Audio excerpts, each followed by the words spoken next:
Bien, chers amis, il est temps de regagner vos places, de faire silence. La prochaine conférence va commencer dans quelques secondes.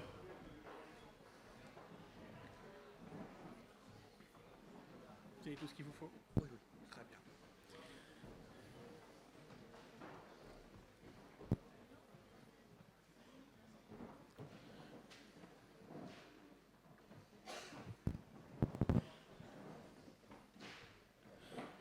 Voilà. Alors, chers amis, nous avons le plaisir d'accueillir pour la première fois au sein de notre université M. Benoît Rittaud. Enseignant et chercheur en mathématiques, maître de conférences à l'université et dans divers instituts, vous vous intéressez depuis de nombreuses années à la vulgarisation des mathématiques. Nous aurions, cher monsieur, beaucoup apprécié vous écouter nous parler de votre thèse sur la convergence ponctuelle des moyennes ergotiques non conventionnelles et distribution asymptotique de suites oscillantes. Mais, comme nous manquons de temps, nous vous avons demandé de venir pour traiter d'un autre sujet qui vous est cher, le réchauffement climatique. En effet, votre intérêt pour l'épistémologie et la création des théories vous ont conduit à devenir un expert en climatologie. Cofondateur et président de l'association des climato-réalistes, directeur de la collection Grandeur Nature, vous vous donnez comme objectif d'utiliser votre rigueur de mathématicien pour ramener un peu de raison et de bon sens dans toutes ces questions de réchauffement climatique. Merci d'être des nôtres ce matin.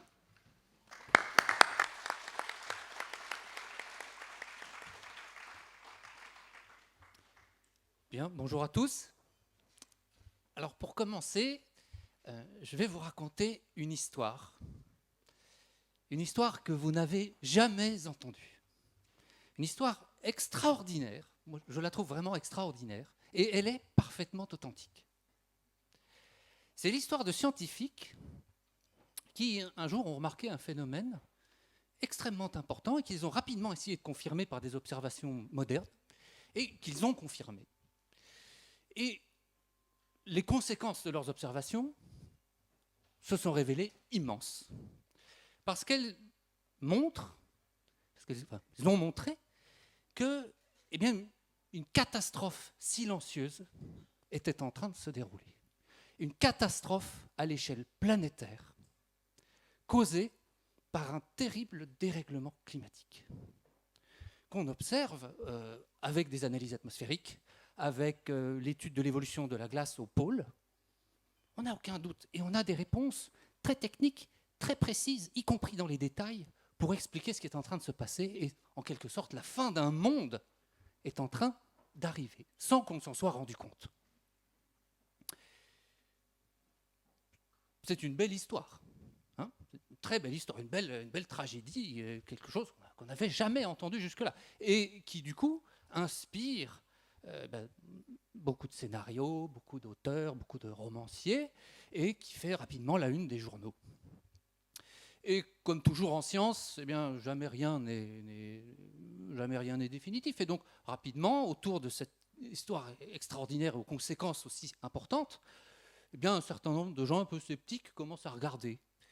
Et commencent à dire, c'est un petit peu bizarre votre histoire, parce que vous prétendez quand même dire des choses très précises sur un objet d'étude qui est quand même très compliqué.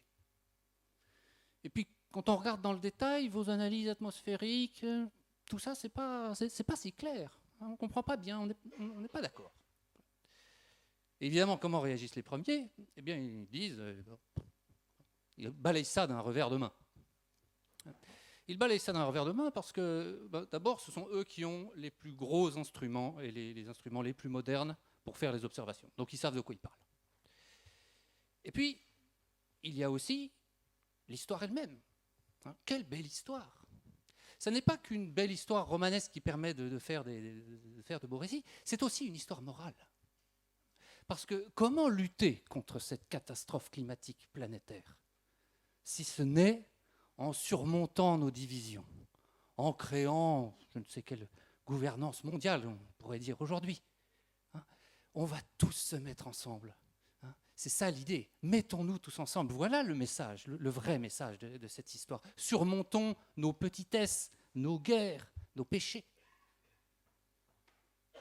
Voilà pourquoi c'est très difficile de se faire entendre que, ben non, là, que dans vos mesures, j'y crois pas trop, parce que c'est à ça que les sceptiques doivent faire face. C'est une drôle d'histoire. Hein. Elle n'est pas très connue. Elle a duré pourtant un siècle.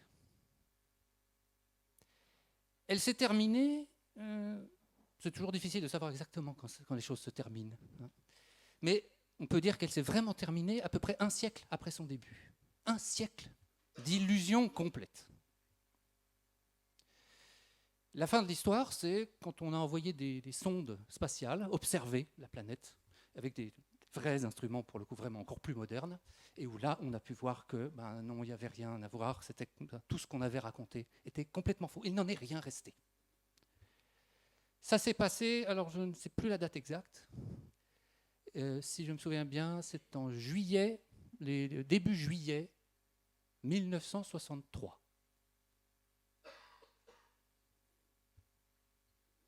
Alors, une chose que je ne vous ai pas dite, c'est que la planète dont il est question, ce n'est pas la Terre. C'est la planète Mars.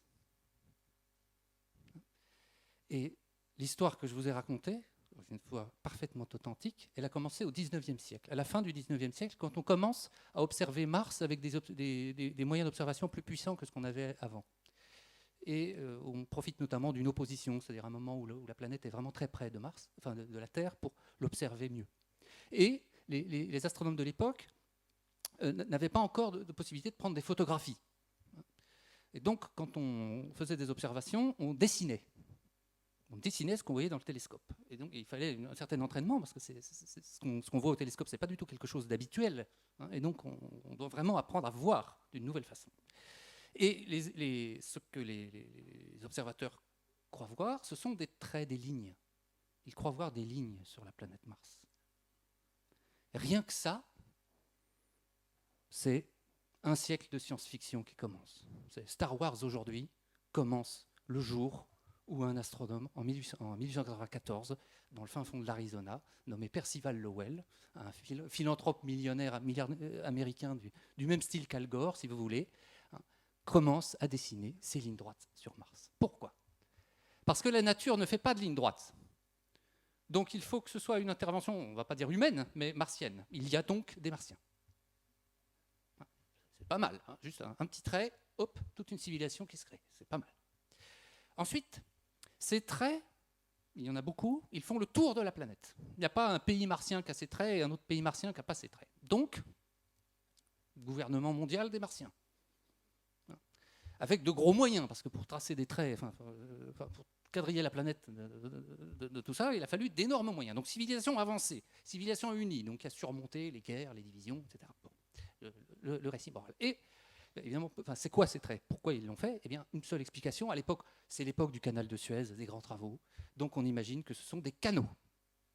Ce sont des canaux d'irrigation. Pourquoi on fait des si grands canaux ? Ben, évidemment parce que le climat est en train de se dérégler, tout va mal. Hein. Et donc, on a besoin d'avoir fait ces grands canaux qui doivent prendre la glace des pôles nord et sud de Mars. On sait qu'il y a de l'eau, dès cette époque, on sait qu'il y a de l'eau sous forme de glace. Hein, et cette eau est amenée partout sur la planète pour irriguer. Et on répond à des détails, ils savent tout. Hein. Dans un article très bon qui m'avait fait connaître le sujet, il dit, l'auteur, il dit finalement, il reste à connaître que le président martien, le nom de son président, c'est tout. Mais sinon, on sait tout. Hein. Par exemple, objection que ferait peut-être s'il y a un ingénieur des eaux ici, c'est quand même des canaux, pour qu'ils soient visibles de la Terre, il faut qu'ils soient gros, hein, parce que même au plus près, la Terre et Mars, c'est quelque chose comme 100 millions de kilomètres, donc vous imaginez la taille des canaux, il faut qu'ils fassent des dizaines de kilomètres de large. C'est pas possible. Réponse. Mais évidemment, ce ne sont pas les canaux qu'on voit. C'est la végétation qui est autour. Hein, et qui, elle, peut effectivement s'étendre sur des kilomètres. Et on a plein de réponses comme ça. Et ça dure pendant des années. Pourquoi je vous raconte cette histoire ? Eh bien, il ne s'agit pas évidemment de vous dire, voilà, vous avez vu, ils se sont trompés sur le climat martien il y a un siècle avec leur gouvernement martien, donc aujourd'hui on se trompe sur le climat terrestre avec le gouvernement mondial et le New Green Deal qu'on veut faire à l'échelle mondiale. Évidemment, ce serait une analogie, ce serait excessif, ce n'est pas comme ça que les choses se passent, ce n'est pas comme ça que la pensée doit se construire. En revanche, cet exemple passé, il est quand même riche d'enseignements parce qu'il ouvre la possibilité de se poser des questions. De se poser des questions autrement, notamment des questions sur ce que c'est que la science, sur la manière dont avance la science et sur l'idée qu'on peut se faire des scientifiques. Oups. En train de tomber. Je vais le tenir, c'est pas grave. Les scientifiques, souvent quand on voit les scientifiques, on imagine des gens parfaits, des gens désintéressés, purs, nobles, très compétents, qui sont dans leur tour d'ivoire et qui sont en quelque sorte imperméables à ce qui se passe autour du monde. Et la réalité est souvent assez différente. Alors, sur certains sujets, oui, effectivement, l'équidistribution presque partout des suites oscillantes perturbées, ça intéresse peu de personnes dans le monde, et quand bien même, il n'y a pas un enjeu social. Alors, ce n'est pas tout à fait vrai d'ailleurs, et on pourrait, les suites de Kronecker, si vraiment j'avais du temps, on pourrait tracer ça au mythe de l'éternel retour, et un tas de choses vraiment passionnantes à raconter, mais c'est vraiment un autre sujet. Mais souvent, effectivement, il y a tout un tas de sujets scientifiques qui ne sont pas corrélés à quelque chose de concret. Et pendant longtemps, la climatologie, c'était ça. La climatologie, même le disent d'ailleurs les climatologues eux-mêmes, pas les nouveaux qui connaissent pas trop cette histoire-là, mais les plus anciens, la climatologie avant, c'était plutôt le placard. On vous mettait en climato, ça voulait dire, voilà, quoi, c'est en fin de carrière. Quoi. Parce que qui s'intéresse au climat qui faisait il y a 3 millions d'années? Il n'y a aucun enjeu économique, il n'y a aucun enjeu sociétal. Donc pendant très longtemps, ce n'était pas du tout quelque chose de valorisé. Donc, mais en dehors de ce savoir-là, de ce type de savoir-là, éloigné, disons, des préoccupations concrètes et qui n'intéresse que la production du savoir, qui est quelque chose dont on a besoin, qui se fait pour l'honneur de l'esprit humain, disait Jacobi, donc, qui est un mathématicien du XIXe siècle.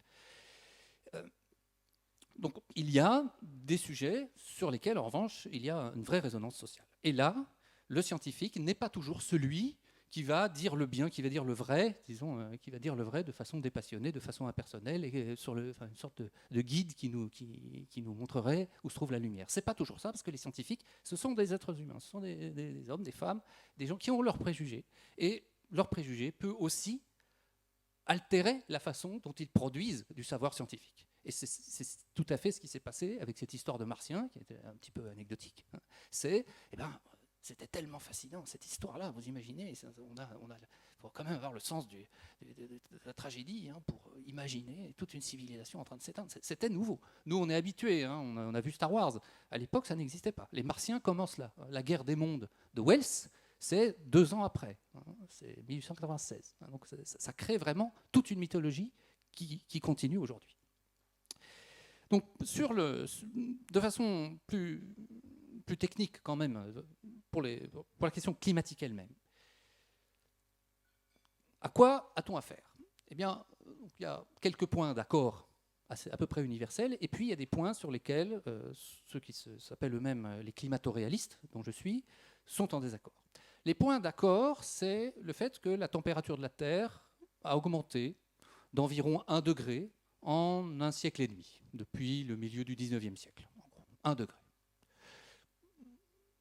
Et certains vous diront que c'est pas vrai, etc. Mais d'une façon générale, être climato-réaliste, ça n'est pas du tout nier le réchauffement.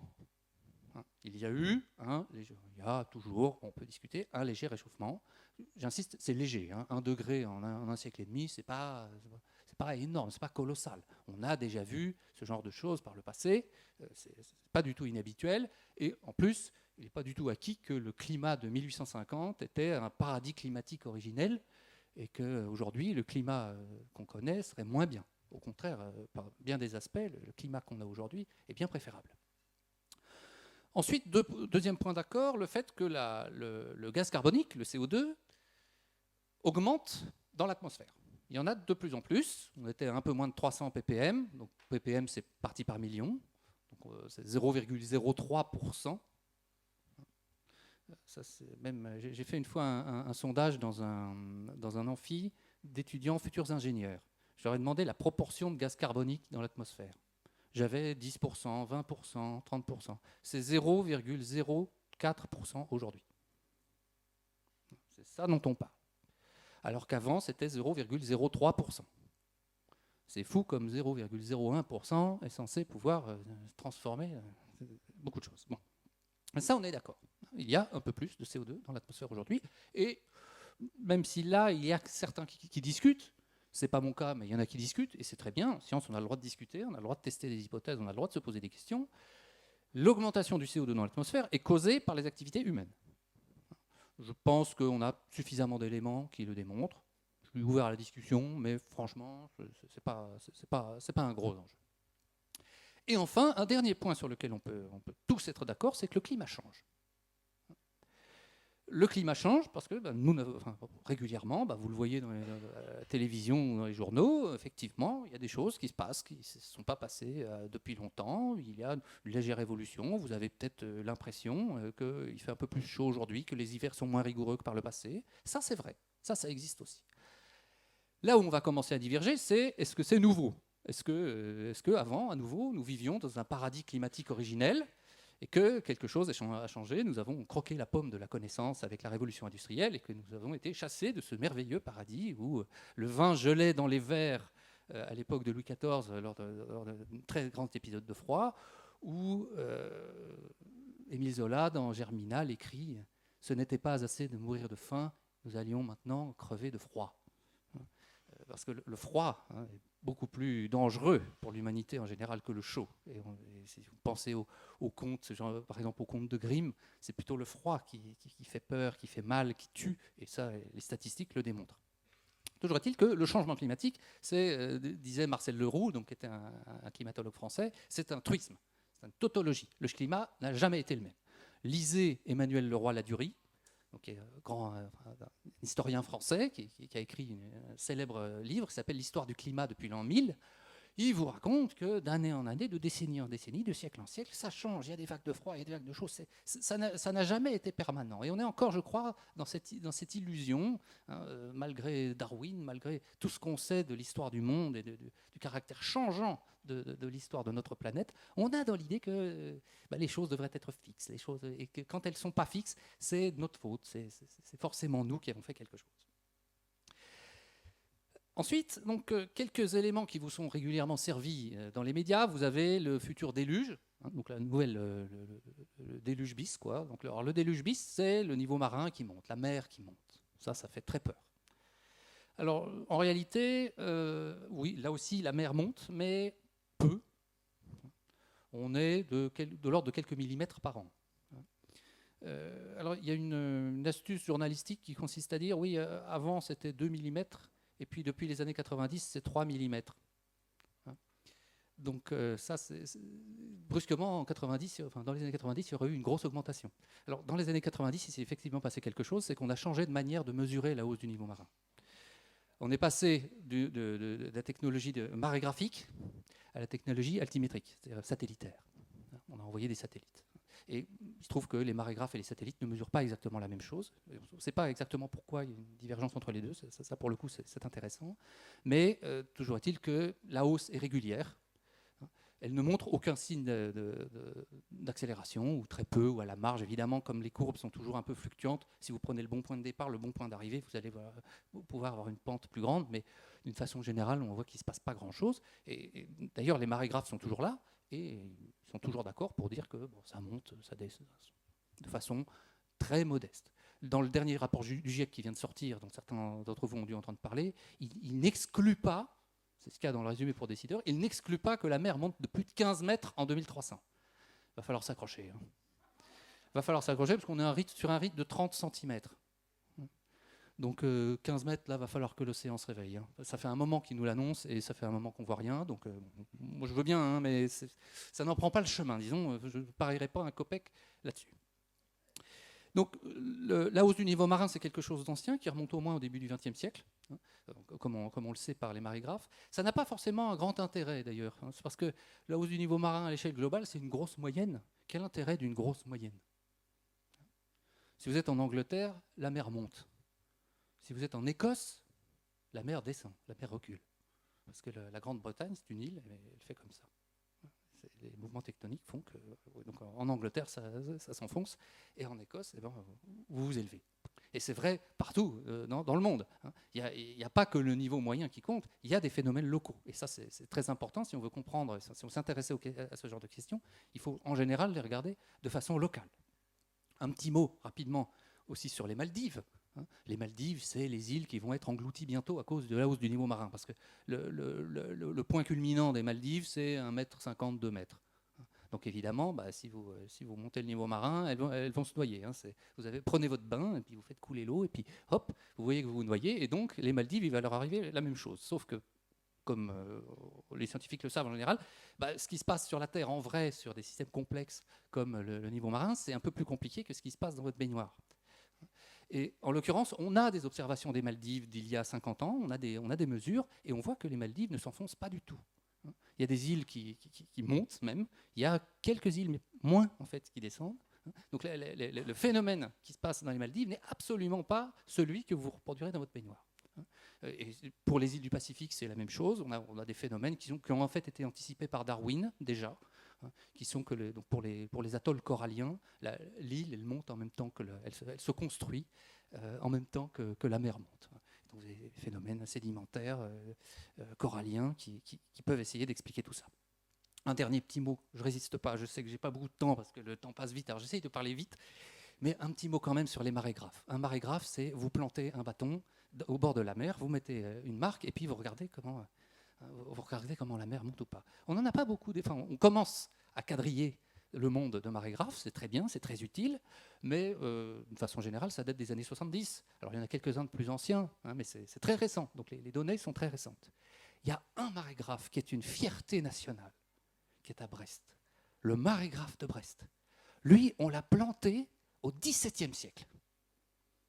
Et on a depuis le XVIIe siècle les données marégraphiques dans la rade de Brest. C'est extraordinaire, c'est unique au monde. C'est vraiment un joyau national, un peu comme peut l'être cette abbaye qui est ici, qui est un endroit que personne ne connaît et qui est magnifique. Et scientifiquement, on a le marégraphe de Brest. Alors, les données peuvent être reconstituées jusqu'au XVIIe siècle et elles sont considérées comme vraiment fiables et utilisables dans toutes les données climatologiques à partir du XIXe. Il n'y a pas un marégraphe au monde qui a la même chose. Ça, c'est pour le niveau marin. Autre angoisse rituelle, j'ai des gens des fois qui me disent « Ah oui, mais moi j'ai une maison à Chamonix et je vois bien la mer de glace qui réduit d'année en année. » Donc c'est bien que les glaciers reculent. Alors oui, les glaciers reculent. Le climat change. Donc que les glaciers reculent, c'est pas plus étonnant que ça. Ça ne prouve pas que ce soit la responsabilité humaine. Ça prouve juste que le climat n'est pas le même au fil du temps. Il y a une époque en Suisse, alors je n'ai pas regardé exactement où, mais peut-être que ici, peut-être que des gens savent, où il y avait une procession catholique qui demandait, alors elle s'est mise en place je crois au XVIIe siècle, pour demander que le glacier local ne grossisse pas, ou pas trop. Parce que quand un glacier grossit, en fait, c'est un vrai problème. Et puis maintenant que le glacier se réduit, ils ont dû demander au pape pour changer, pour demander est-ce que le glacier ne se réduise pas. Je ne sais pas si ça leur a été accordé. Bon, peu importe. Donc, que les glaciers reculent, c'est quelque chose qu'on sait depuis longtemps. J'ai retrouvé dans un almanach de 1904, donc bien avant les développements industriels, bien avant les émissions humaines, une double page sur les glaciers alpins, qui sont en train de reculer de façon inexorable, comme d'autres glaciers partout dans le monde, et ça tient à des phénomènes naturels sur lesquels on n'a aucune prise. 1904. On le savait déjà à l'époque. C'est le rebond après le petit âge glaciaire.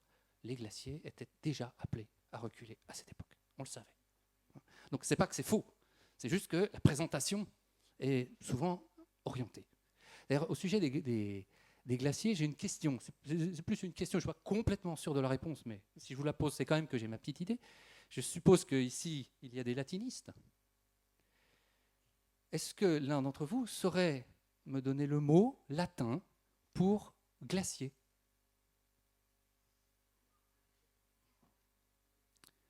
Probablement pas. Pourquoi? Pas parce que vous n'êtes pas de bons latinistes, mais parce que ça n'existait pas, exactement. Il semble que ça n'existait pas, parce que sinon les Romains en auraient parlé. Les glaciers des Alpes, ça se remarque quand même. Ce sont des voyageurs, ce sont des conquérants, ce sont des géographes, les marins, les Romains. Ils n'ont pas parlé de glaciers, probablement parce qu'ils n'étaient pas là. Heureusement, sans doute d'ailleurs pour Hannibal, qui a traversé les Alpes avec son armée. Alors, il n'y avait pas beaucoup d'éléphants, mais il y avait quand même une armée. Pour faire traverser les Alpes à une armée, c'est pas évident s'il y a les glaciers qu'on a aujourd'hui. Il y en aurait bien du mal à traverser. Autre élément sur les glaciers, on voit que comme ils reculent, ils mettent au jour des vestiges archéologiques. On en a retrouvé en Suisse, par exemple, donc entre l'Oberland bernois et le Valais, où vous avez une route de circulation qui était utilisée au néolithique, qui était sous un glacier et qui est aujourd'hui à nouveau visible. On en retrouve au Groenland aussi. On a retrouvé en Islande, un tronc d'arbre sous un glacier, qui montre qu'il y avait une forêt avant, à cet endroit-là. Donc, voilà pour les glaciers. Autre petite question, les ours polaires. Ah, les ours polaires, les pauvres ours polaires, ils vont disparaître à cause de la banquise qui va se réduire. C'est trop triste, les pauvres ours polaires. Alors, à titre indicatif, dans les années 50-60, c'est difficile de les compter, mais ils étaient entre 5 et 15 000. On en comptait entre 5 et 15 000. Ce n'est pas très précis, mais ça vous donne un ordre de grandeur. Aujourd'hui, à votre avis, combien sont-ils ? C'est un peu moins difficile aujourd'hui que ça l'était à l'époque de les compter, mais ils sont au moins 30 000. Et c'est une hypothèse très conservatrice, et il se pourrait qu'il soit au moins 50 000.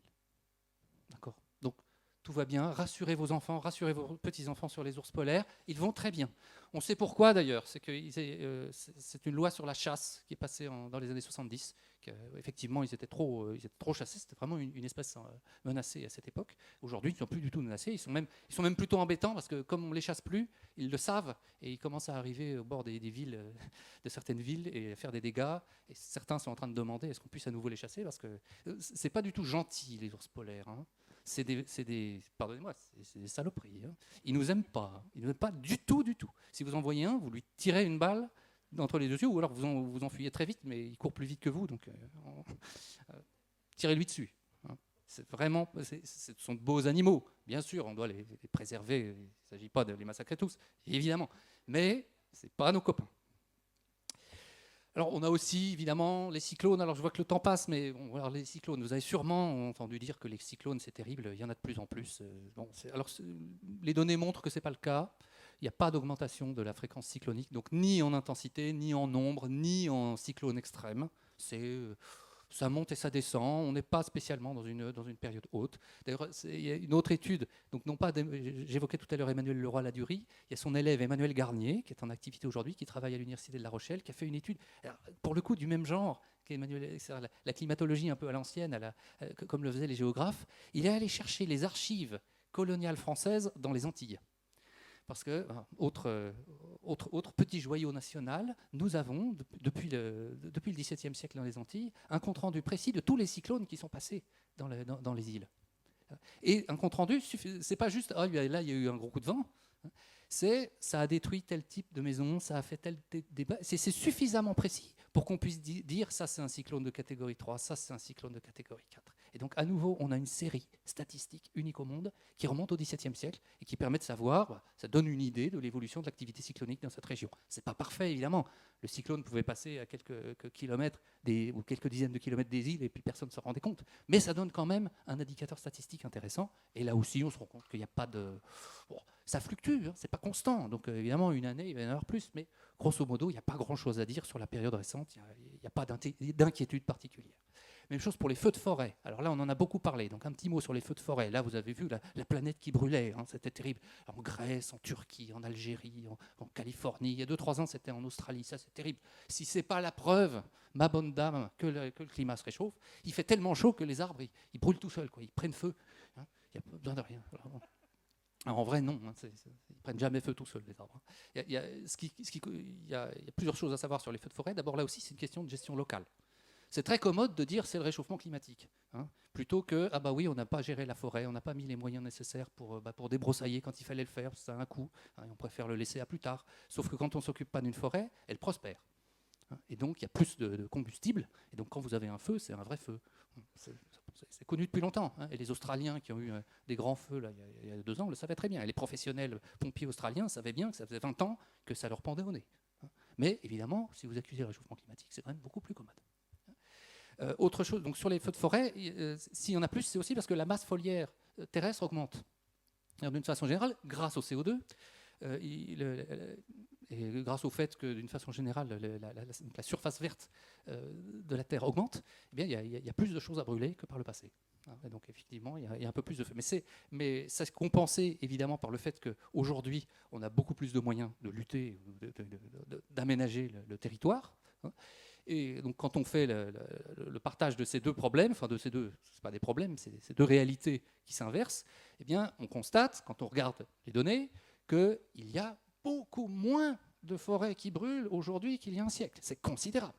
Aux États-Unis, c'est dans un rapport de 5 à 10. Les États-Unis, c'est l'endroit où on a vraiment des données.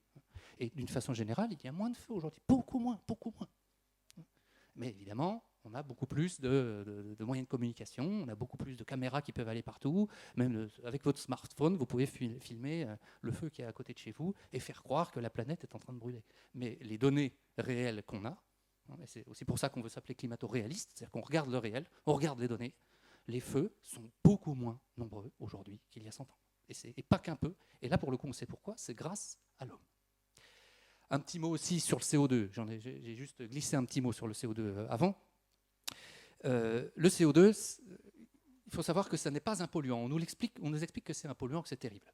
Alors d'abord, si c'est vraiment un polluant, il faut de toute urgence interdire les masques. C'était Sibeth Ndiaye qui avait raison. Il faut interdire les masques. Parce que quand vous respirez, vous émettez du CO2. Et la proportion de CO2 qu'il y a dans votre masque, par exemple, ou simplement dans la zone autour de votre bouche au moment où vous expirez, elle est 100 fois plus importante que dans l'atmosphère. Si vraiment c'était un poison, faudrait arrêter de respirer, quoi. Enfin, ça ne nous fait pas de mal. Alors évidemment, quand il y en a vraiment beaucoup trop, ça veut dire qu'il y a moins d'oxygène et du coup on peut mourir de manque d'oxygène. Mais ça n'a rien à voir avec le CO2 lui-même. Alors ne confondez pas non plus le dioxyde de carbone, le CO2, avec l'oxyde de carbone, CO. Ça, lui, par contre, effectivement, c'est très dangereux. C'est donc les vieilles chaudières, là, effectivement, ça fait des morts. Mais ça n'a rien à voir. Ce sont deux, voilà. Mais c'est complètement différent. Le CO2, c'est en fait le gaz de la vie. Moi, on me l'apprenait en terminale, mais je ne sais pas si c'est encore le cas aujourd'hui. C'était le cycle de la photosynthèse, où vous avez une molécule de CO2 à chaque fois qu'une plante synthétise la chlorophylle. Et donc, si les plantes sont vertes, c'est grâce au CO2. Le CO2, c'est vraiment le gaz vert par excellence. Vous voulez une politique verte, émettez du CO2. C'est aussi simple que ça. Ça se mesure. Ça se mesure à deux niveaux. Ça se mesure au niveau industriel. Peut-être que certains d'entre vous vivent au voisinage de maraîchers, d'exploitants agricoles qui ont des serres. Allez leur demander ce qu'ils font dans leurs serres. Ils vous diront, on met du CO2. On met du CO2 dans la serre. En fait, ils récupèrent le CO2 de la combustion de leur machine par ailleurs. On met du CO2 dans les serres et on en met beaucoup. On en met beaucoup parce que plus il y a de CO2, plus les plantes font de la photosynthèse, plus les plantes poussent, tout simplement. Et ça a un écho industriel majeur. Je considère ici l'agriculture comme une industrie.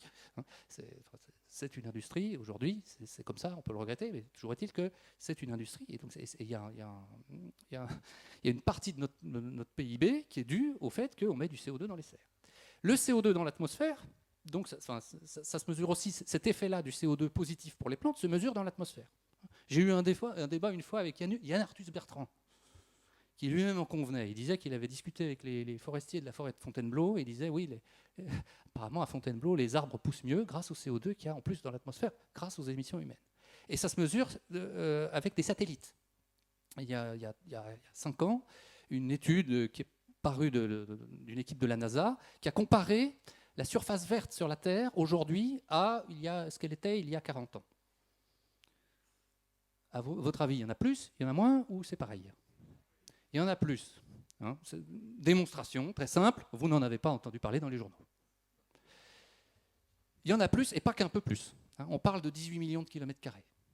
Donc c'est 2 fois la superficie du Sahara, si vous voulez. On a gagné un continent vert en 35 ans. C'est ça. Aussi simple que ça. Alors, la réponse qu'il m'avait faite Yann Arthus, oui, c'est la déforestation. La déforestation, c'est quelques dizaines de milliers de kilomètres par an. Alors, c'est un problème par ailleurs pour des questions locales, des questions de sauvegarde d'espèces. On peut discuter de ça, mais on n'est pas du tout dans les mêmes ordres de grandeur.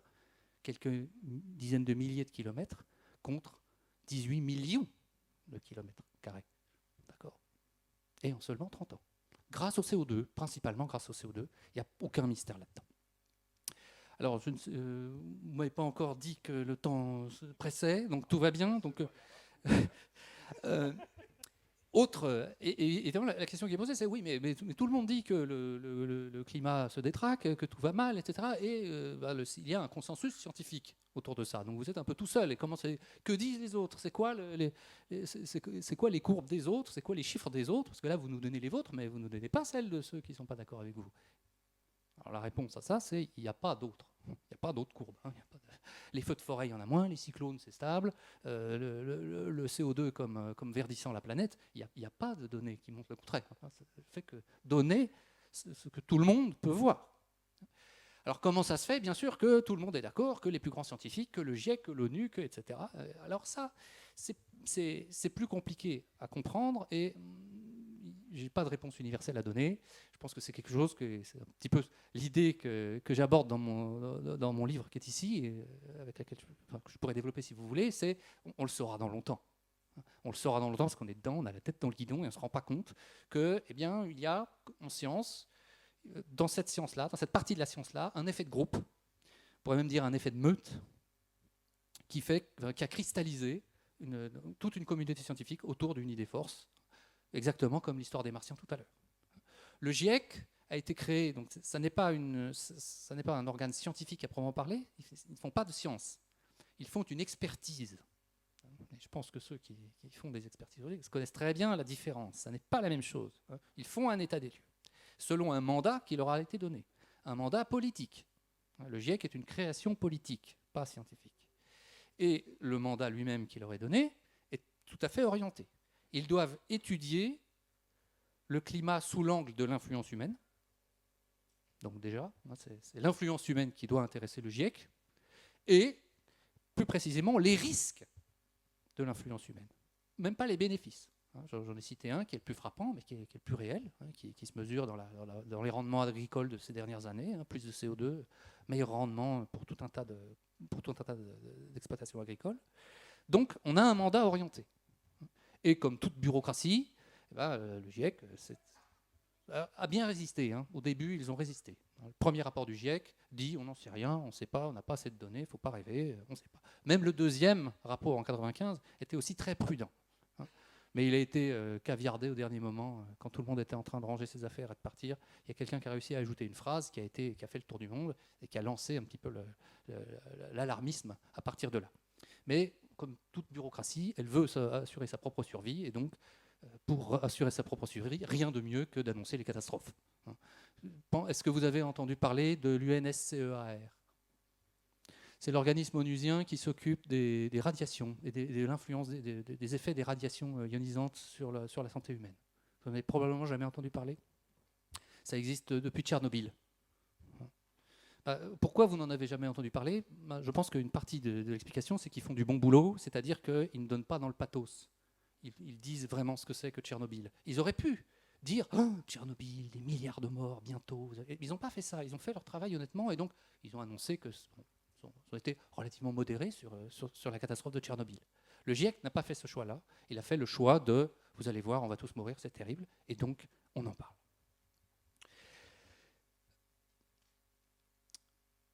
Un des éléments dont on peut parler ici, parce que ici on a affaire à j'ai affaire à des catholiques fervents, et donc ça peut vous intéresser. Un élément de ce qui se passe, un peu triste pour moi, même si je ne suis pas spécialement religieux, c'est l'encyclique du pape de 2015 qui s'appelle Laudato Si sur ces questions environnementales, où on a vu, alors c'est assez grand, il y a pas mal de choses, il y a une deuxième partie qui est un peu plus intéressante, semble-t-il, pour les hommes de foi avec qui j'ai parlé, c'est une partie plus intéressante, mais il y a toute une partie qui est une sorte de reddition. J'ai appelé ça à l'époque la reddition de l'Église. C'est une reddition, alors elle est un peu difficile, on peut la comprendre, au sens où, d'une certaine façon, je vais parler en scientifique, je ne veux pas vous choquer, mais j'ai toujours l'impression que l'Église ne s'est pas remise de l'affaire Galilée. Elle a eu le mauvais rôle, elle s'est plantée. Je vous la fais courte, je sais bien que tout est beaucoup plus nuancé, mais je vous la fais courte.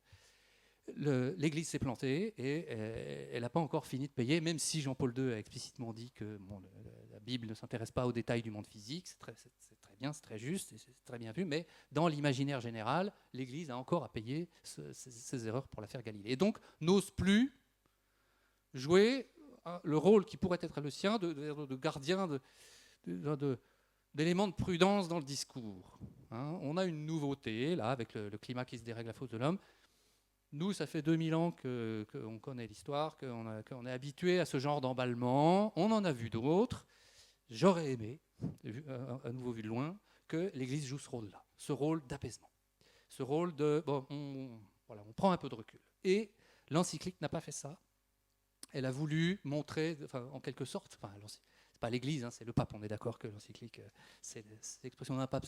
Je parle sûrement très mal et mon vocabulaire dans ce domaine est sûrement très mauvais. Donc, toutes mes excuses, vous connaissez mieux que moi tout ça. Cette encyclique, donc, où on voit des choses comme la conversion écologique intégrale. En gros, on a l'impression que c'est le retour des dieux païens, du paganisme qui était sorti par la porte et il rentre par la fenêtre. Et au point que je me suis dit, finalement, on est François est en train d'ouvrir la voie à un dieu quadrine. On avait le dieu Trine, au nom du Père, du Fils et du Saint-Esprit, et maintenant il y aura le Père, le Fils et le Saint-Esprit et notre mère la Terre. Il y a vraiment ça, c'est l'effet que ça m'a fait. Avec des références bibliques, je ne suis pas exégète, mais je trouve que c'est très curieux. Parce que citer Paul aux Romains et la terre souffre comme pour un enfantement, alors que Saint Paul aux Romains ne pouvait matériellement pas viser les 4x4 que nous avons ou le développement industriel, on voit que c'est tordre quand même beaucoup le message de Saint Paul à ce moment-là, qui vise autre chose, on voit bien, même moi qui ne suis pas très connaisseur là-dedans, je vois bien que ce qu'il attend, c'est les douleurs, comme pour un enfantement, c'est l'attente de Dieu. C'est pas du tout les douleurs causées par la pollution industrielle. On n'est pas du tout dans le sujet, c'est complètement autre chose. Alors il y a d'autres passages que j'étais allé regarder. Dans le Deutéronome, vous avez, il faut faire attention, je n'ai pas le passage en tête, mais il faut faire attention à l'âne de ton voisin, quoi. Et c'est compris comme c'est une sorte de, c'est la société protectrice des animaux, quoi. Alors que c'est pas du tout ça dans le contexte. On voit bien que les animaux sont compris comme des biens meubles, pas du tout comme on pourrait le voir aujourd'hui. Évidemment, je ne parle pas du fameux poème du Cantique des créatures de François d'Assise, qui est un très beau poème, mais où on voit quand même que ce qui le concerne au premier chef, me semble-t-il. Mais à nouveau, si je parle de tout ça, c'est aussi pour qu'on en discute, parce que je sais que vous connaissez toutes ces choses-là bien mieux que moi. Ce qui intéresse d'abord François d'Assise, c'est quand même Dieu. Et les créatures, c'est un appel à Dieu, je dirais. Excusez-moi à nouveau si les termes sont peut-être pas très propres. Ça n'a rien à voir avec de l'écologie. Alors c'est vrai que c'est Jean-Paul II qui a déclaré que François d'Assise serait le saint patron des écologistes. C'est gentil, c'est pas très grave. Mais je pense qu'il ne s'est pas tout à fait rendu compte que, en fait, ça ouvre la porte à beaucoup de choses. Ce qu'avait dit d'ailleurs Benoît XVI. Benoît XVI, alors je ne sais plus quel type de déclaration c'était, il l'avait fait à Assise. Et il avait dit, oui, François d'Assise, il incarne un petit peu des valeurs contemporaines qui sont à la mode sur l'écologie. C'est très bien, l'environnement, c'est un sujet. Mais... il y a une sorte d'hémiplégie sur François d'Assise, et on oublie que quand même, il y a aussi le Christ chez lui, un petit peu. Un peu. Bref, donc, l'Église, sur ce coup-là, elle a raté une occasion. Moi, quand j'étais jeune, j'aimais beaucoup l'astronomie, et puis Galilée, forcément, c'était mon idéal, et puis j'imaginais le scientifique qui s'était battu contre son temps. Et là, j'aurais trouvé sympathique que ce soit un petit peu le contraire, qu'il y ait la réponse du berger à la bergère. C'est-à-dire que l'Église dise aux scientifiques, c'est pas qu'on ne vous croit pas, c'est pas qu'on va vous donner la leçon sur ce que vous savez, c'est attention à ne pas dépasser, attention à ne pas aller trop loin dans ce que vous savez, à vouloir faire croire que vous savez tout alors qu'en fait il y a plein d'inconnus. Attention aussi au message que vous transmettez. Parce que un des gros problèmes qu'on a avec cette histoire de climat, et que les scientifiques, l'erreur la plus fondamentale d'une certaine façon des scientifiques, c'est pas tellement qu'ils se trompent sur la science, ça c'est normal. On passe son temps à se tromper. Je ne sais plus qui a dit si vous n'êtes pas trompé, c'est que vous n'avez pas assez cherché. Parce qu'en science, on se trompe, c'est normal. L'erreur, c'est d'avoir confondu le bien et le vrai. La science, là je l'emprunte à Vincent Courtillot, qui est un de mes amis proches, c'est lui qui m'a mis le doigt là-dessus. La science, elle est là pour dire le vrai, ou essayer de dire le vrai, ou séparer le vrai du faux. C'est plus compliqué que ça, mais s'il faut le dire en un mot, c'est un bon résumé. Elle n'est pas là pour dire ce qui est bien et ce qui est mal. Un médecin, un bon médecin, ne vous dira pas arrêtez de fumer. Un bon médecin vous dira si vous fumez, vous courez tel risque. Ce qui est très différent. Un scientifique doit faire la même chose. Doit suggérer effectivement les conséquences de vos actes, possibles en l'état actuel des connaissances, sans cacher les incertitudes, mais ne doit pas dire voilà la vérité, et faire de la vérité, ou de ce qui est supposé, enfin, de ce qu'il croit être la vérité, mais s'il le croit sincèrement et pour des bonnes raisons, un instrument de censure, un instrument d'obligation morale pour toute la société. Alors d'où ça vient cette histoire? Ça c'est aussi une question qui est souvent posée, c'est comment ça se fait que... ça sort d'où? Alors, souvent avec l'idée qu'il y aurait des gens qui auraient comploté. Ils se seraient dit, tiens, on va leur vendre le climat parce que comme ça, on leur vendra des voitures électriques derrière et on leur fera faire des choses que sinon ils ne feraient pas. Il y a plusieurs éléments de réponse à cette question. Là encore, je reporte à ce que j'aborde un petit peu dans mon ouvrage. On ne sait pas et on comprendra vraiment dans très longtemps. Là, on est en train en fait, de préparer les futurs sujets de thèse. Ce ne sera pas sur les suites oscillantes perturbées, mais d'historiens des sciences dans un siècle, dans 2 siècles, dans 3 siècles. Et ils vont avoir du boulot. C'est gentil pour eux. Là, pour le coup, ils vont avoir vraiment des questions passionnantes à se poser. Mais on peut donner quand même évidemment quelques pistes. Donc, s'agissant de la société. Qu'est-ce qui fait que ce phénomène social a pris aussi bien? Je pense que la période clé, ça va faire un petit peu écho à une partie de ce que disait hier Patrick Buisson, c'est la période charnière, c'est la guerre froide. La guerre froide, c'est une période qu'on oublie un peu aujourd'hui. On parle beaucoup de la Seconde Guerre mondiale, à juste titre, et on ne pense pas à la guerre froide. On oublie un peu ce que ça a été. Et la peur dans laquelle on a vécu pendant des décennies de la guerre atomique. Ça, qui est la première vraie peur globale, profonde, qu'on ait ressentie pendant des dizaines d'années. Et qui, pour le coup, était une peur tout à fait rationnelle. Et où on pensait qu'on allait faire sauter la planète. Bon, là pour le coup, c'est très excessif, parce qu'on est bien incapable de faire sauter la planète. Mais c'était dans l'imaginaire, la planète allait être détruite par l'action de l'homme. Et donc, la guerre froide a un petit peu préparé ce type de peur. C'est aussi... à cette époque, et lien avec la passionnante conférence de M. Dumont hier matin, c'est aussi l'époque de la peur de la surpopulation. 1969, la bombe P, vous vous souvenez, on a peur de la croissance de la population. On va étouffer sur la Terre. La Terre est en train de devenir trop petite. Le monde devient étroit à cette époque-là. Le monde devient étroit pour l'homme. Et donc on a créé les conditions de cette façon de voir le monde. Un autre exemple, c'est, vous avez peut-être vu, vous avez tous vu, même si vous n'avez pas forcément en tête cette photo, qui s'appelle Earthrise, lever de Terre. C'est la Terre vue de la Lune ou vue de l'espace. Ça, c'est une photo qui a fait le tour du monde. Cette photo, au départ, elle est... aujourd'hui, on dit c'est une photo qui montre la petitesse et la fragilité de notre monde. Complètement idiot. On va être clair. C'est complètement idiot de voir les choses comme ça. C'est juste que quand on est loin d'un objet, on le voit petit. Vous savez, les enfants qui disent « Ah, vous avez vu, j'ai la tour Eiffel dans mon... » C'est tout. C'est pas autre chose que ça. Ça n'a absolument pas cette signification-là. Mais on lui donne, pourquoi?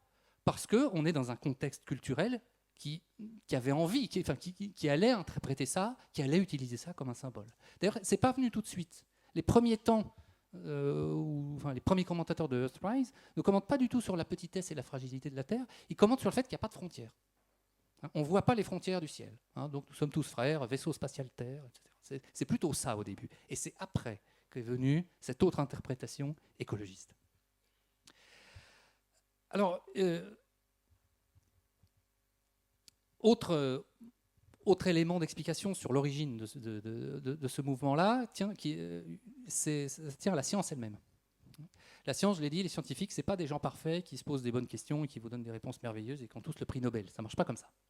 Et depuis les origines de ce qu'on peut tracer des réflexions intellectuelles humaines et des naissances de la science, une science, c'est toujours accompagné d'une pseudo-science. C'est assez curieux, c'est très intéressant. Mais on comprend en fait assez bien pourquoi. Ce que j'appelle pseudoscience, il y a plusieurs définitions. Celle que je pense être la plus pertinente, c'est une pseudoscience, c'est une discipline qui prétend parler d'un objet et qui en fait s'intéresse à un sujet. L'exemple type, c'est l'astrologie. L'astrologie, donc prétend regarder les étoiles et s'intéresser aux étoiles et aux planètes, et en fait, c'est utilisé pour parler de vous, pour vous dire si l'amour est au coin de la rue dans votre horoscope de la semaine prochaine. C'est ça l'idée, je vous la fais courte là aussi. À une époque, avant l'époque de Galilée, essentiellement, astronome et astrologue, c'est synonyme. On ne fait pas la différence. Les deux regardent le ciel. Aujourd'hui, on fait une vraie différence. Essayons d'aller dans un observatoire astronomique, vous faire tirer l'horoscope, vous allez voir comment vous êtes reçu. On vous met un coup de pied aux fesses en disant non, moi je regarde le ciel pour le ciel. Ça, c'est de la science. Mais quand on commence un domaine scientifique, il n'est pas toujours facile de savoir ce qu'il est pertinent d'étudier. C'est quoi les bonnes questions ? C'est quoi une bonne question ? Voilà un vrai problème pour la science. Donc, on a le ciel, quelles vont être les bonnes questions ? Moi, je suis mathématicien. Alors, la pseudoscience qui est avec les mathématiques, c'est la numérologie, par exemple. Il n'y a pas que ça, il peut y avoir plusieurs. La numérologie. Donc, moi, je suis un 9, je crois. Vous faites la somme des chiffres de votre prénom, et puis, tac, ça vous donne un nombre. Et puis, vous êtes romantique, vous êtes décidé, vous êtes conquérant, vous êtes tout ce que vous voulez. Bon. C'est une très grande tradition, cette numérologie. Il y a dans la tradition juive, il y a la gématrie, donc qui est le même type de choses. Ça remonte à l'époque, à l'Antiquité, dans tout un tas de domaines. Les nombres vus comme quelque chose d'un peu magique. Et celui le prince de ça, c'est Pythagore lui-même. Pythagore, on le voit comme un mathématicien parce qu'on se souvient de son théorème, mais au départ, c'est plutôt un chef de file de secte. Alors, secte dans un sens pas négatif comme aujourd'hui, secte au sens ancien. Mais avec des idées les plus bizarres sur tout un tas de sujets, et notamment sur les nombres. Donc, la figure de Pythagore est intéressante là-dessus, et aussi pour d'autres figures du même genre, parce que c'est à la fois quelqu'un qui peut être considéré comme du côté de la science et de la pseudoscience. Et c'est constant dans toute l'histoire des sciences. C'est que la pseudoscience, l'astrologie, la numérologie, et tout ce que vous voulez, les médecines parallèles, les phénomènes psychiques très en vogue au XIXe siècle, en général, ce n'est pas créé par des types qui viennent de la Lune, ce sont des scientifiques, qui par ailleurs peuvent avoir une production scientifique majeure. Vous avez peut-être entendu parler de Newton, le grand scientifique de l'histoire des sciences, qui a passé la moitié de son temps de travail à faire de l'alchimie. Et qui a fait tout un tas de choses qui aujourd'hui ressemblent à un fatras indescriptible. Donc aujourd'hui, je crois qu'on a affaire exactement au même phénomène. Donc c'est pas si nouveau, c'est pas si extraordinaire. La climatologie, c'est un nouveau champ d'études. Alors, le mot existe depuis longtemps, la discipline existe depuis longtemps, mais sous une forme qui est aujourd'hui en train de se transformer, notamment parce qu'on a des moyens nouveaux, l'informatique et les moyens satellitaires qu'on n'avait pas avant. Donc elle est en train de se constituer comme une discipline, et elle crée en même temps sa pseudoscience, c'est-à-dire qu'on n'étudie pas le climat pour le climat, mais on étudie le climat parce qu'il s'agit de culpabiliser l'homme, en l'occurrence de diviniser la planète. Alors, rapidement, dites-moi si je suis vraiment trop long et si temps d'arrêter. Si j'ai encore 2 minutes. Allez, j'en ai encore 5, très bien. Alors, pour finir, je vais faire comme faisait Lénine, en disant que faire ? Que faire ? Alors, d'abord, il faut faire quelque chose. C'est pas innocent tout ça.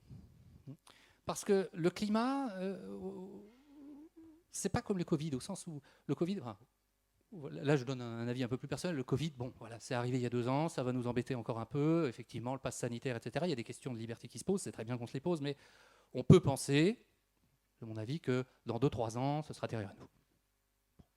On peut en discuter, mais c'est une possibilité.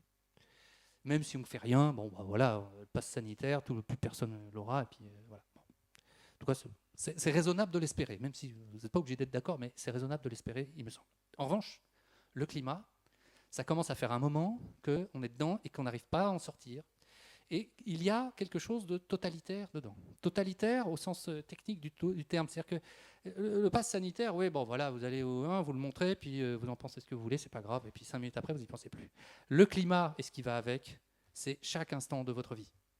Comment vous vous habillez, comment vous consommez, ce que vous mangez, comment vous vous déplacez. Moi, je suis dans mon hôtel, aidez-nous à sauver la planète, mettez vos serviettes partout, tout le temps, et de plus en plus. Donc, c'est pas seulement faites ce qu'on vous dit et taisez-vous, ça c'est juste la dictature classique, c'est vous devez une conversion écologique globale, comme le dit le pape François. On vous demande une adhésion profonde, comme dans un vrai mouvement totalitaire. Alors, on dira c'est un totalitarisme un peu miniature, mais c'est dangereux. Et comme on l'a vu hier avec l'exposé de M. Bouglet sur les éoliennes, ça conduit à faire des politiques complètement irrationnelles. N'importe quoi. On est en train de se tirer plusieurs balles dans le pied, au grand bénéfice de ceux qui n'ont pas la bêtise de faire cette erreur, comme les Chinois par exemple, qui eux construisent une centrale au charbon à peu près toutes les 3 semaines. Pendant que nous, on est en train de fermer nos 3 dernières. Voilà. En 2 mois, ce sera annulé parce qu'auront fait les Chinois. Donc il y a vraiment quelque chose à faire et il faut prendre la mesure de ce qui est en train de se passer. C'est pas du tout. Alors il y a aussi l'objection que je citais, oui, mais bon, ouais, non, les écolos, non, ils en font trop, mais quand même, hein, les sacs plastiques, hein, vous voyez, il y a ça, c'est un vrai problème. Cette réaction-là, elle est très fréquente. C'est en gros, bon, ok, ils en font trop, mais enfin, c'est un petit peu comme si je vous disais, oui, les attentats terroristes, c'est pas bien, mais bon, quand même, Charlie Hebdo, ils en font trop, quoi. Vous voyez, chacune des phrases peut être défendable, mais par contre, quand on les met ensemble, il y a un problème. Là, il y a un vrai problème quand on dit voilà, l'intégrisme écologiste qui est en train de se mettre en place, les textes qui sont parfois absolument terrifiants, hein, donc sur la réduction de la population, par exemple, je ne vais pas y revenir, mais ce n'est pas les seuls exemples. On n'est pas en train de s'occuper des sacs en plastique. On est en train de s'occuper d'un mouvement qui peut avoir, d'un mouvement social. C'est pas seulement le parti, hein, c'est tout un tas de structures, d'organisations qui sont avec une grande complaisance. On laisse faire sous prétexte qu'on veut sauver les petites fleurs et les oiseaux. Alors, il faut sauver les petites fleurs et les oiseaux. Je ne suis pas en train de dire... Il y a des choses à faire dans l'environnement. Il y a beaucoup de choses à faire. Souvent, il faut les faire de façon locale. Je l'ai dit, pour le niveau de la mer, c'est souvent comme ça. La vraie clé, probablement, pour s'occuper de l'environnement, c'est le développement. Voilà, pour qu'il y ait un développement durable, il faut du développement. C'est ce que disait aussi M. Dumont. Il a parfaitement raison. Si vous allez dans les pays moins développés, l'environnement, c'est le dernier de leurs soucis. Eux, leur souci, c'est manger, se soigner, éduquer leurs enfants. Et donc, nous, on n'a plus ces problèmes-là. Et on a le luxe de se préoccuper de la qualité de l'air, de la qualité de l'eau et de savoir si on a de jolis arbres en face de chez soi. Et c'est constant, on sait, les pays développés sont beaucoup plus propres que les pays en développement. Et que la vraie solution, c'est le développement. Il ne faut pas se leurrer. On va pas revenir au temps encore antérieur. Et quand on regarde la pollution urbaine au XVIIIe siècle, c'était horrible. Hein. C'est bien pire qu'aujourd'hui. On a un air bien plus pur aujourd'hui à Paris qu'au XVIIIe siècle. Vous aviez les déjections des chevaux partout dans la rue, on n'avait pas le tout à l'égout, c'était immonde. Vous pouvez lire, certains l'ont sans doute fait, un magnifique roman de Patrick Suskind qui s'appelle Le Parfum, où il raconte l'odeur dans les villes françaises, à Orléans notamment, et on voit, et ça puait, c'était insupportable. Et l'automobile, paradoxalement, a considérablement contribué à dépolluer. Parce qu'il y a tout un tas de choses. Alors, ça crée d'autres problèmes. Encore une fois, je ne suis pas en train de dire que tout va bien. Il y a des choses à faire, mais il faut réapprendre à penser les problèmes en termes de développement et en termes locaux. Il faut aussi comprendre qu'en face, on a affaire à une émotion. C'est-à-dire que vous pouvez venir avec vos arguments sur les glaciers que je vous ai donnés, etc. Vous ne convaincrez personne. Il faut s'y faire. Ce n'est pas comme ça. Parce que, oui, mais... On n'est pas dans l'ordre de la discussion rationnelle, on est dans l'émotion, on est dans la croyance. Et donc, ce sont d'autres ressorts qui sont à l'œuvre. Donc, il faut faire autrement. Une façon de faire, ce que j'ai essayé dans mon dernier ouvrage, c'est de raconter une autre histoire, hein, de créer d'autres choses, d'autres types de symboles, hein, de donner envie de progrès, par exemple, ou ce qu'a très bien fait un auteur que j'aime beaucoup, qui est Michael Crichton, qui a fait un livre qui s'appelle État d'urgence. Alors Crichton, on le connaît plutôt pour Jurassic Park. C'est quelqu'un de très intelligent. hein. Il a fait un tas de réflexions intéressantes, et il a fait une conférence à Caltech très célèbre sur le réchauffement climatique. Et il a écrit un roman qui a été un gros succès, État d'urgence, qui a permis de faire connaître tout un tas de choses sur le climat, tout un tas de vérités sur le climat. Et peut-être aussi que l'Église, qui a un rôle social encore réel dans nos sociétés, pourrait, si elle choisit d'en prendre le chemin, avoir un rôle dans pour disons, se défaire un peu de cette culpabilité postmoderne qui calque le modèle judéo-chrétien, le péché, la rédemption, etc., mais en le dévoyant, bien sûr, parce que c'est pas du tout c'est juste la coquille, c'est juste le squelette, mais c'est pas du tout la chair qui est derrière. Donc, je trouve que l'Église pourrait jouer un rôle là-dessus. Et pour finir, pour conclure vraiment, il y a 2 phrases que j'aime bien citer qui, je crois, doivent un petit peu nous guider. La première, c'est celle de Jean-Paul II lors de sa messe solennelle d'intronisation de 1978. Donc c'était quelques années avant la chute du communisme. Il disait « N'ayez pas peur ». Alors, il disait « N'ayez pas peur d'accueillir le Christ et d'accepter son pouvoir », d'accord. Mais il a aussi, dans le texte, il y a aussi « N'ayez pas peur » en tant que phrase toute seule, effectivement. Nous devons cesser d'avoir peur. Et l'autre phrase, elle dit un peu la même chose. Elle est de Franklin Roosevelt. Et c'est elle aussi un discours inaugural en 1933, quand il devient président des États-Unis. Et c'est quelques années avant la chute, cette fois, du nazisme. On est en 1933. Nous ne devons avoir peur que d'une chose, c'est de la peur elle-même. Merci de votre attention.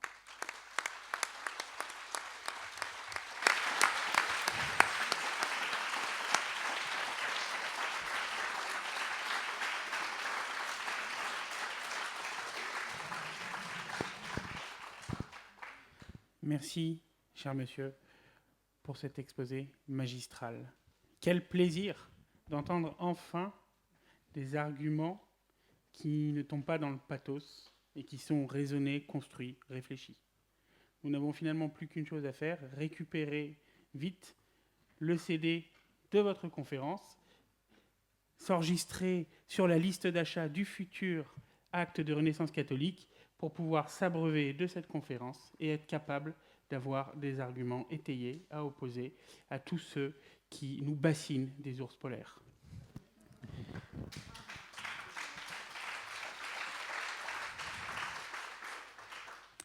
Quelques questions. Vous n'avez pas parlé du trou dans la couche d'ozone. Pouvez-vous nous dire ce que vous en pensez ? Alors, c'est un sujet complètement différent. Ce n'est pas lié au climat. Alors, il y a eu des tentatives pour essayer de relier les deux. Évidemment, parce que le climat, tout est dans tout et le reste est dans le climat. Donc, tout est dans le climat. Et donc, quoi qu'il se passe dans le monde, c'est le climat. Le Covid, c'est le climat. Vous savez bien. Ça a été dit. Hein. C'est pas moi qui l'invente. Hein. Le Covid a été créé par le dérèglement climatique. Mais sinon, on a vraiment affaire à autre chose. Alors j'ai pas tellement regardé cet aspect-là, mais effectivement, certains le voient comme une sorte de répétition générale. C'est-à-dire que c'est quelque chose qui a marché. Hein, voilà, on a réussi à unir la Terre toute l'humanité pour lutter contre une pollution majeure qui était la pollution au CFC. Et donc effectivement, donc cette commission-là qui a été créée, qui a abouti à la Convention de Montréal en 1987. Effectivement, c'est recyclé dans le climat après. Ça, c'est vrai. Mais sur le fond, en tout cas, donc, ça n'a rien à voir avec la question climatique. C'est une question environnementale, mais ce n'est pas une question liée au climat à proprement parler. Et je n'ai pas vraiment d'avis là-dessus. Je n'ai pas suffisamment regardé. C'est un peu une vieille histoire maintenant. Hein. On n'en parle plus trop. Quel est le lien entre la climatologie et la météorologie ? Alors ça, c'est deux faces un petit peu d'une même pièce, mais qu'on sépare pour des raisons techniques. La météorologie, c'est le court terme, c'est l'étude du temps de court terme, c'est le temps qu'il va faire demain ou la semaine prochaine. Et la climatologie, c'est la météorologie du temps long, et on dit d'une façon conventionnelle qu'un événement, un phénomène ou une tendance est climatique quand elle dure plus de 30 ans. C'est une borne conventionnelle pour fixer les idées, disons, de l'ordre de grandeur qui nous intéresse. Donc, alors, il y a un argument qui est souvent donné par certains climato-réalistes, qui n'est pas faux, mais qui doit être manié avec précaution. C'est on n'est pas capable de prévoir le temps qu'il va faire dans 15 jours. Comment prétend-on savoir le temps qu'il va faire dans 15 ans ? Alors, dit comme ça, c'est un peu naïf, Hein, c'est un argument de bon sens, mais qui doit être complété. Parce que si on le dit comme ça, la réponse habituelle, c'est on n'est pas capable de savoir le petit bruit immédiat, mais on est capable de détecter les tendances. Par exemple, il fera plus chaud en juillet 2030 qu'en décembre 2030, hein, parce que ce sera l'été ou l'hiver. Donc c'est bien que, sans savoir le temps qu'il va faire la semaine prochaine, on est capable de dire des choses sur ce qui va se passer dans 10 ans. Donc une façon de donner un meilleur argument, c'est de dire, oui, on sait qu'il va faire plus chaud en juillet 2030 qu'en janvier 2030, mais qui le sait? Qui l'a découvert? Eh ben, ce sont les Égyptiens de l'Antiquité. Ce sont eux qui ont fait le calendrier le calendrier solaire et qui ont compris que le Soleil, alors ils ne le disaient pas de la même façon, mais nous on dirait que la Terre fait un tour autour du Soleil en 365 jours un quart, et donc ils ont découvert le cycle des saisons, enfin, ils ont temporalisé les saisons. Donc c'est pas du tout les climatologues et les modèles modernes de climatologie qui peuvent nous dire que juillet sera plus chaud que décembre en 2030, ce sont les Égyptiens de l'Antiquité. Donc quand un climatologue vous dit oui, mais on sait bien que, oui, vous êtes en train de voler la découverte de quelqu'un d'autre. Vous vous appropriez, c'est une usurpation épistémologique. Ça ne prouve pas que vos modèles sont corrects, ça ne prouve pas que vous êtes capable de prévoir le temps, ça prouve juste que les Égyptiens ont su compter le nombre de jours avant le retour des saisons. Comment expliquez-vous qu'un seul degré de température supplémentaire depuis 150 ans puisse faire fondre les glaciers? Alors là encore, la question est un peu générale et il faut regarder localement. Ce qui fait fondre un glacier, c'est pas la température globale, c'est la température qu'il fait à l'endroit du glacier, d'une part, et c'est même pas que ça, c'est aussi les précipitations. Parce qu'un glacier, c'est dynamique. Hein, il pleut ou il neige sur le glacier, et en été, le glacier fond un peu. Et c'est la différence des deux qui fait que le glacier fond ou pas. Il y a aussi l'ensoleillement, donc il n'est pas la même chose que la température. Hein. Selon l'évolution de l'ensoleillement, la glace peut sublimer ou pas. Donc il y a beaucoup de phénomènes qui sont en jeu. Le fait qu'un réchauffement occasionne un recul des glaciers, c'est pas très étonnant au sens où quand le réchauffement commence à être long, ce qui au départ a une influence faible, il fait 1 degré de plus que l'an dernier, c'est pas beaucoup, mais sur le long terme, oui, il peut y avoir des effets majeurs. Le 1 degré, ça n'a rien de catastrophique, mais ça se voit, effectivement. Et on peut mesurer des effets d'un réchauffement d'1 degré. Ça, c'est possible. L'augmentation récente du CO2 n'est-elle que la conséquence n'est-elle qu'une conséquence d'une action humaine, ou peut-elle être due à un dérèglement récent de la nature? Alors, le cycle du CO2, on commence seulement à l'étudier. Il n'y a pas si longtemps qu'on a envoyé des sondes pour étudier le cycle du CO2, qui est plus complexe que le cycle de l'eau, que lui, on connaît bien depuis l'Antiquité grecque, enfin, au moins dans son principe. On a des éléments assez forts pour dire que l'essentiel du CO2 qu'il y a aujourd'hui vient des activités humaines. D'abord parce qu'on a une idée quand même de ce qu'on émet annuellement comme CO2, hein, donc c'est quand même dans le bilan général du CO2, on peut calculer ce qu'on émet. Et ensuite parce que le CO2 qu'on émet, il a des caractéristiques isotopiques particulières qui ne sont pas tout à fait les mêmes que celles du CO2 d'origine naturelle. Donc on a quand on regarde les molécules supplémentaires de CO2 qui sont dans l'atmosphère par rapport à ce qu'elles étaient il y a un siècle, on peut se rendre compte qu'effectivement, elles ont probablement une provenance humaine. C'est une hypothèse discutée, j'en conviens, il y a des gens qui ne sont pas d'accord avec ça. Ça ne me paraît pas le point le plus central. Et de toute façon, je trouve que le CO2, moi, c'est plutôt une bonne chose qu'il y ait plus de CO2 aujourd'hui. Donc si l'humain pouvait avoir contribué au verdissement de la planète, je serais plutôt content. Très bien. On a fait le tour des questions. Deux petites... alors, une remarque et un point de débat. Une petite remarque. Voilà, je n'ai malheureusement pas fait d'études de médecine ou de professorat. Je ne suis donc pas très doué pour déchiffrer certains mots. J'ai ici 3 ou 4 questions que je n'arrive pas à lire. Donc voilà, quand on ne pose pas vos questions, ce n'est pas toujours parce qu'on censure, mais parce que malheureusement, on n'arrive pas à les lire. Donc si vous voulez qu'elles soient posées, essayez de vous appliquer. Merci beaucoup. Et un point de débat pour le futur déjeuner sur vos tables. Donc, les Romains mangeaient visiblement des sorbets. S'il n'y avait pas de glacier à l'époque des Romains, comment faisaient-ils ?